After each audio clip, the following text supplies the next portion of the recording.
शादी ब्याह के लिए धर्म परिवर्तन आवश्यक नहीं कि हम लव जिहाद को सख्ती से रोकने का कार्य करेंगे। नमस्कार, मैं हूं निवेदिता। देश में एक बार फिर से लव जिहाद का मामला जोर पकड़ता जा रहा है। अभी कुछ ही दिन पहले यूपी के मुखिया योगी आदित्यनाथ ने जौनपुर में एक रैली के दौरान ऐलान किया था कि लव जिहाद वाले अगर नहीं सुधरे तो राम नाम सत्य है की यात्रा शुरू करनी होगी।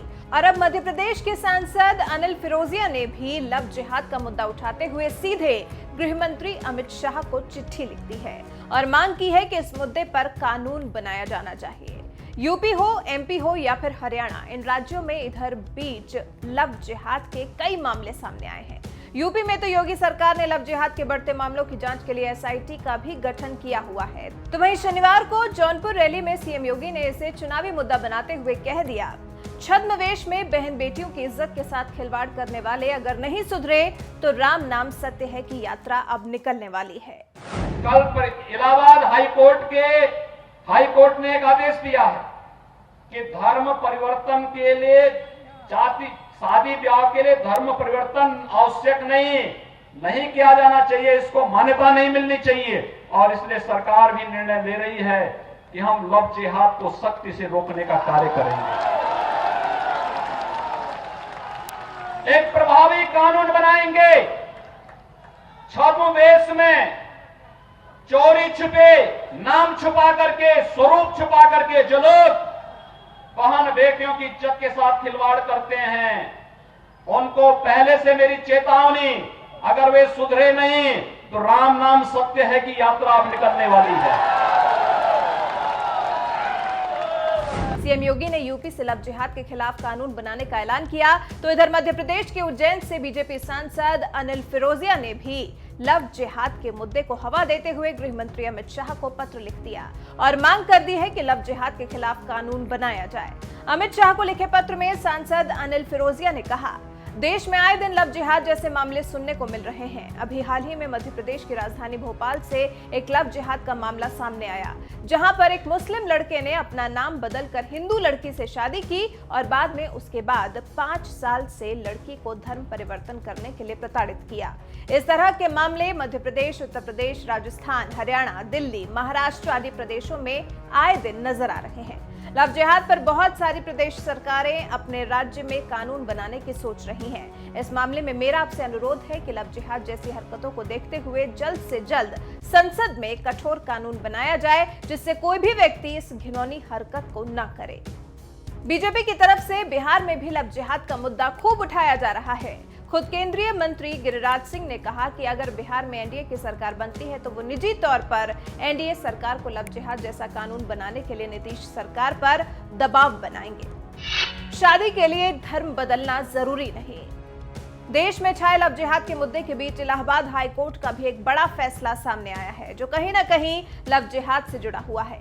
हाल ही में एक आदेश में कोर्ट ने कहा है कि बालिग लड़का और लड़की अपनी मर्जी से किसी भी व्यक्ति के साथ रह सकते हैं। उनके जीवन में हस्तक्षेप करने का किसी को अधिकार नहीं है।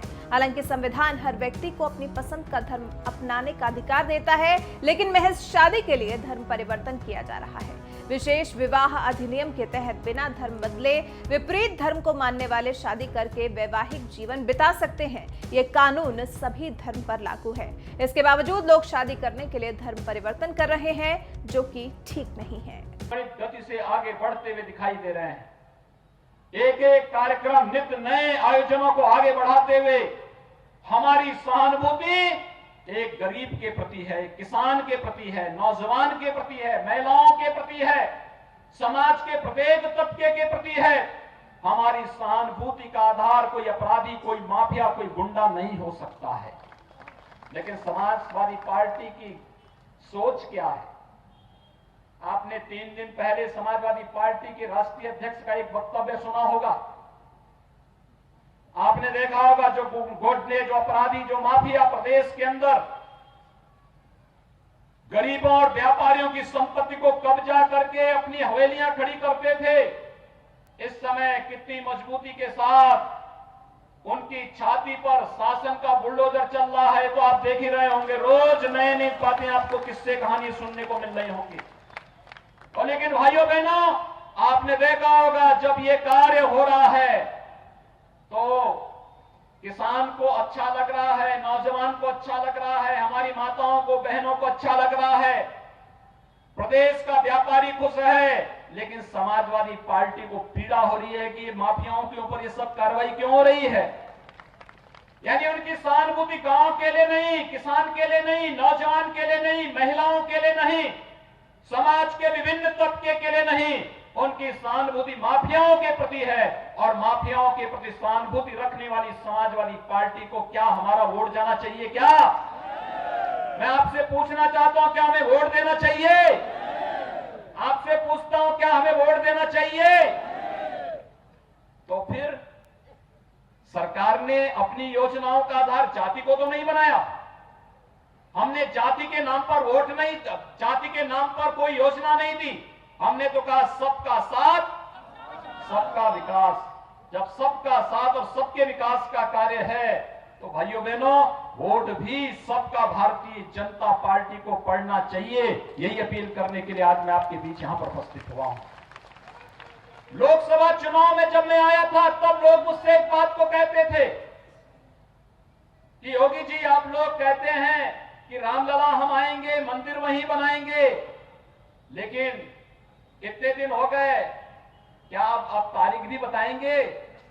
और भाइयों बहनों, आज तारीख बताने ही नहीं, आपको ये बताने के लिए भी आया हूं कि अयोध्या में भगवान राम के भव्य मंदिर निर्माण का शिलान्यास आदरणीय प्रधानमंत्री जी के कर कमलों से संपन्न होकर के भव्य मंदिर निर्माण का कार्य आगे बढ़ चुका है।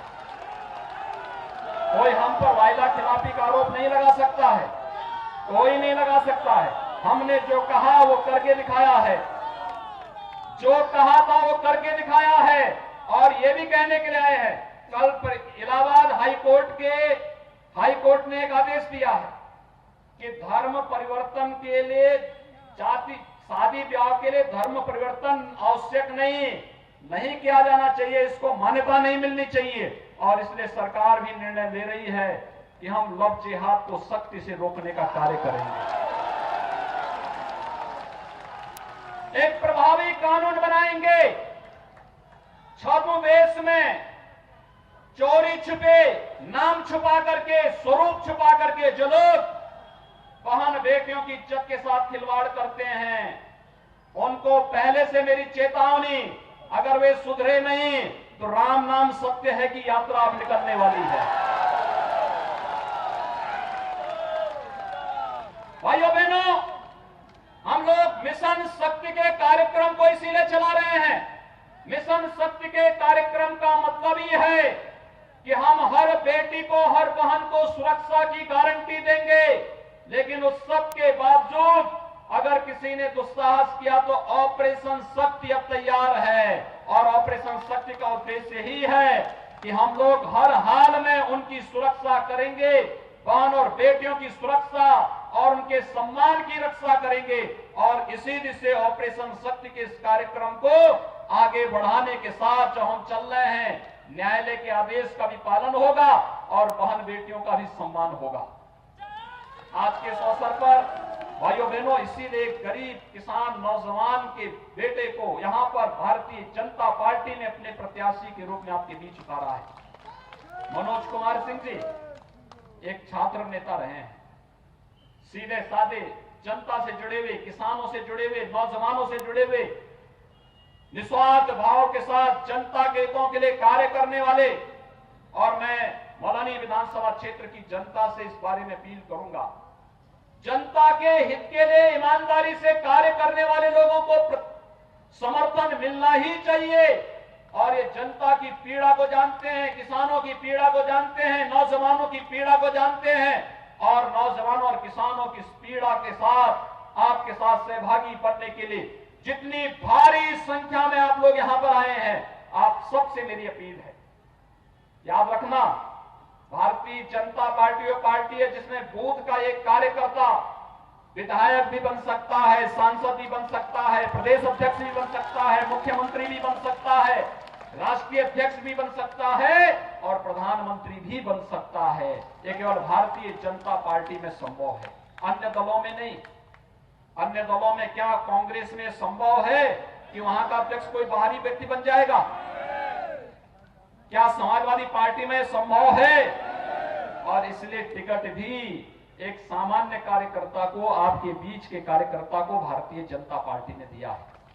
आप सबसे अपील है, कमल चुनाव चिन्ह पर मनोज कुमार सिंह जी को भारी